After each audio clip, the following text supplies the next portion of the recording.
1 ঘন্টা 1.5 ঘন্টা 2 ঘন্টা বক্তব্য হচ্ছে, শুনছে, কি বুঝেছে বক্তব্য শুনছে। যাওয়ার সময় ও রাস্তাতে বিড়ি টানছে আর যাচ্ছে, হেভি বক্তব্য দিয়েছে।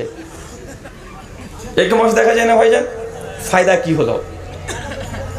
এক, আমল।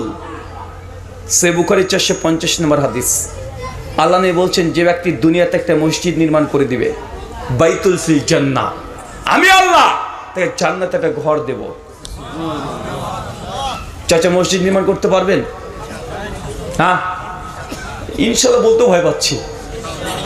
ইনশাল্লাহ বলে যদি করে দিতে হয়, ভাবছি আমারই তো ঘর হয়নি এখনো, আমার মসজিদ তুই করবো, টেনশনে পড়ে গেলেন। আল্লাহ নবী বলছেন, যে দুনিয়াতে একটা মসজিদ নির্মাণ করবে, বাইতুল ফিল জান্নাহ, আমি আল্লাহ তাকে জান্নাতে ঘর দেব। এখন মসজিদ মানে 3 তলা তৈরি করতে হবে, 1 তলা তৈরি করতে হবে এমনটি নয়। আপনার একটা কাঁচা